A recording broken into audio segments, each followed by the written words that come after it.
बिस्मिल्लाहिर्रहमानिर्रहीम। अल्हम्दुलिल्लाह। आज हम एक नायाब और कुदरती विषय पर बात करेंगे। कुरान का मौजज़ा जाहिर हो गया, अल्लाह की कुदरत का करिश्मा। कुरान, जो कि हमारे प्यारे नबी हजरत मोहम्मद पर नाजिल की गई, इस्लाम की सबसे मुबारक किताब है। इसमें दी गई हर आयत और हर सूरह न केवल हमारे ईमान को मजबूत करती है, बल्कि यह अल्लाह की बेशुमार हिकमत और कुदरत का दलील भी है। जब हम कुरान की हिदायतों को अपने जीवन में अपनाते हैं, तो हम अल्लाह की यह मुबारक किताब अपने अंदर बेशुमार रहस्यों और मौजज़ों को समेटे हुए पाते हैं, और कैसे यह आज भी हमारे लिए राहनुमाई बनी हुई है। आइए इस सफर की शुरुआत करें और कुरान के कुदरती मौजज़े का खुलासा करें। कहते हैं कि अनहोनी को कोई रोक नहीं सकता। जो खुशी और तकलीफ अल्लाह तबारक व ताला ने किसी इंसान की जिंदगी में लिख दी है, उसे उस परेशानी का जरूर सामना करना पड़ता है। ऐसा ही एक वाकया उस पुलिस वाली महिला के साथ हुआ, जिसने देखने वालों को हैरान कर दिया। आज का दृश्य बहुत ही अजीब था दोस्तों। भारत में एक पुलिस महिला के साथ ऐसा क्या हुआ कि वहां मौजूद सभी लोगों की आंखें फटी की फटी रह गईं। हर कोई सोचने लगा कि यह कैसे मुमकिन है, यह कैसे हो सकता है। यह पुलिस वाली मुसलमानों से अतिशय नफरत करती थी। उन्हें देखना भी उसके लिए गवारा न था। अगर किसी वजह से मुसलमानों को गिरफ्तार करना पड़ता, तो वह वापस आकर गिरफ्तार करने वाले हाथों को कई बार धोती। उसने मुसलमानों को नजस समझा। उसके माता पिता ने उसे कई बार मुसलमानों से दूर रहने का कहा, लेकिन उसके अंदर मुसलमानों के खिलाफ नफरत थी। उसकी यह सोच इस्लामी शिक्षाओं के खिलाफ थी। यह वाकया राजस्थान के जिले जयपुर में पेश आया, जहां एक हिंदू महिला पुलिस इंस्पेक्टर के तौर पर कार्यरत थी। उस महिला का पति भारत का एक बहुत बड़ा बिजनेसमैन था, जो मसालों का कारोबार करता था। उसका कारोबार पूरे अरब मुल्क में फैला हुआ था। एक दिन वह महिला एक दरवेश को चोरी के इल्जाम में पकड़ कर ले आई। यह दरवेश बेहद नेक, पाक और अच्छे अखलाक का मालिक था। महिला उसके अखलाक से बहुत प्रभावित हुई। दरवेश ने उसे कुरान पाक का एक टुकड़ा दिया और कहा कि अगर तुम्हें किसी भी बीमारी का सामना करना पड़े, तो इन अल्फाज को पढ़कर पानी पर दम करके पिला देना। इस पर पुलिस वाली दरवेश की बातें सुनकर दिल ही दिल में उसे बुरा भला कहने लगी। फिर भी उसने उस टुकड़े को न चाहते हुए भी अलमारी में रख लिया। जब बाबा जी पुलिस स्टेशन चले गए, तो पुलिस वाली के दिल में ख्याल आया कि वह दरवेश की बातों को याद करके आजमाएंगी और देखेगी कि दरवेश की बातों में किस हद तक सच्चाई है। फिर उन्होंने सोचा कि अगर अल्लाह ने चाहा तो शायद इन अल्फाजों में कोई बरकत होगी। लिहाजा पुलिस वाली ने नेट की मदद से उसे चंद दिनों में पढ़ लिया। एक दिन जब उसने तर्जुमा के साथ पढ़ा, तो उसकी आंखों से आंसू बहने लगे कि यह किस कदर उम्दा कलाम है, जो दिलों को नरम कर देता है। उस औरत को यकीन हो गया कि यकीनन इस सूरह में कोई जादू है। एक दिन उसके छोटे बच्चे को खतरनाक जहरीले सांप ने काट लिया। अपने बच्चे की हालत देखकर वह तड़पने लगी। उसे डॉक्टरों के पास ले जाया गया, तो उन्होंने कहा कि जहर पूरे जिस्म में दाखिल हो चुका है, लिहाजा तुम्हारे बच्चे के बचने की कोई उम्मीद नहीं। हम तुम्हारे बच्चे के लिए कुछ भी नहीं कर सकते। तुम्हारा यह बच्चा कुछ घंटों का मेहमान है। मां का रो रो कर बुरा हाल था। एक तरफ उसका शौहर, जो बुतों से मदद मांग रहा था, उनके आगे गिड़गिड़ाकर रो रहा था। जब वह औरत इतनी परेशान थी, तो उसे याद आया कि दरवेश ने कहा था कि इस सूरह को जिस मरीज के लिए पढ़ा जाए या पानी पर दम करके पिलाया जाए, वह चंद सेकंड में ठीक हो जाएगा। उसने बताया था कि इस सूरह में हर बीमारी का इलाज छिपा है। दोस्तों, अल्लाह तबारक व ताला उस औरत को ईमान की तरफ लाना चाहते थे। अल्लाह तबारक व ताला ने उसके दिल में इस्लाम की मोहब्बत जागृत करनी थी। जब उस औरत ने सूरह को पढ़कर उस जगह दम किया जहां पर सांप ने काटा था, दम करते ही उसका लड़का उठकर बैठ गया। वह ऐसे खड़ा हो गया जैसे किसी सांप ने काटा ही न हो। अब उस औरत का शौहर यह मामला लेकर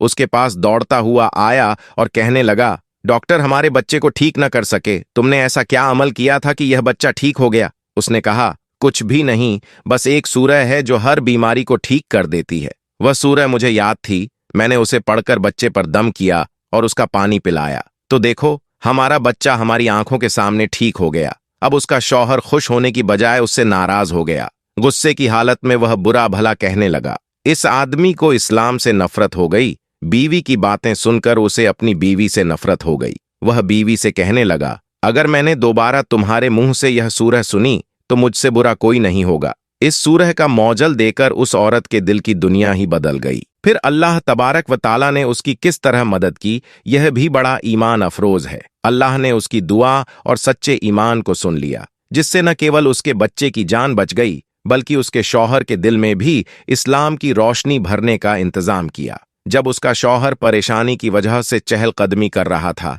तभी वही सांप आ गया जिसने उसके बच्चे को डसा था। यह बच्चा मां के यकीन की वजह से ठीक हो गया। अब अल्लाह तबारक व ताला ने उस सांप को हुक्म दिया कि उसने उस आदमी को भी काट लिया, जिसकी वजह से वह इस दुनिया से रुखसत हो गया।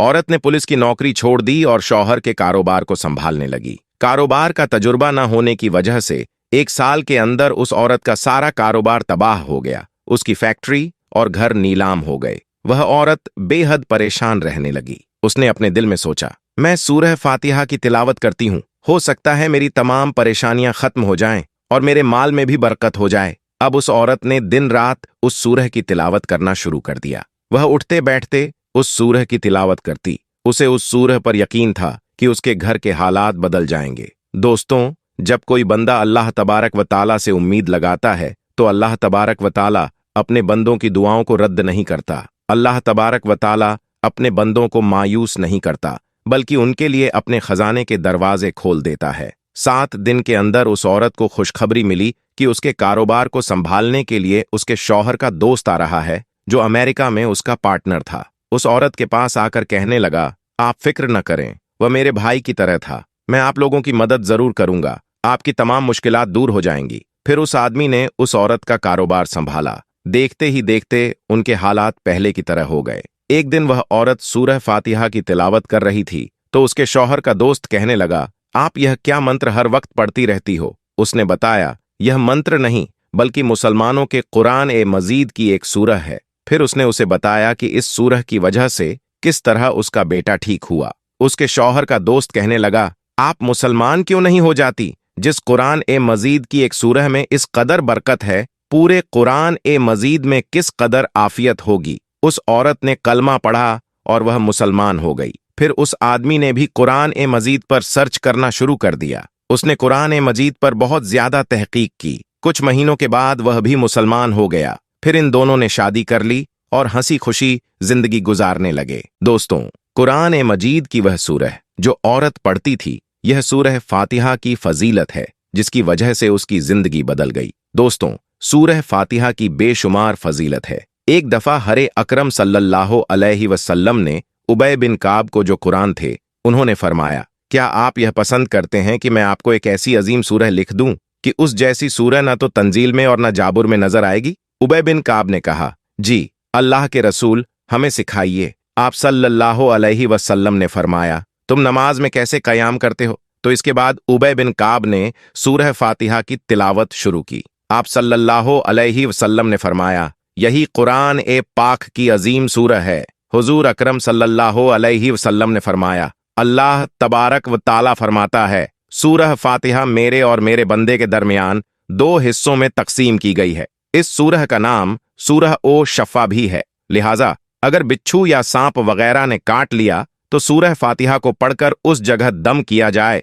तो अल्लाह तबारक व ताला फौरन शफ़ा दे देता है। इस बात का जिक्र हदीस में भी मिलता है। अल्लाह अपने सभी बंदों को एक बराबर मोहब्बत करते हैं, लेकिन अल्लाह ने कुछ नियम कायदे बनाए हैं जो हम मुसलमानों पर लागू होते हैं कि हमें किन कामों को नहीं करना है और किन कामों को करना है। अल्लाह ने हमें झूठ बोलने, धोखाधड़ी करने, लूटपाट मचाने, कत्ल करने से मना किया है और हमारे लिए यह हराम करार कर दिया गया है। तो अगर हम इन कामों को करते हैं तो ऐसे में अल्लाह हमें अजाब देते हैं। अल्लाह पाक 2 तरह के लोगों को ज्यादातर अजाब में डालते हैं और वो हैं सुध खाना और कत्ल करना। अल्लाह को यह बिल्कुल पसंद नहीं कि उनके बनाई हुई चीजों पर कोई अपना हक समझे और उसके साथ ज्यादती करे। दोस्तों, उम्मीद करते हैं कि आज का यह वाकया आपको पसंद आया होगा। अगर वीडियो आपको अच्छा लगा हो तो आप इसे दिल से एक लाइक जरूर करें और कमेंट बॉक्स में अल्लाहू अकबर लिखकर इसे आगे शेयर भी कर दें। तब तक के लिए अल्लाह हाफिज।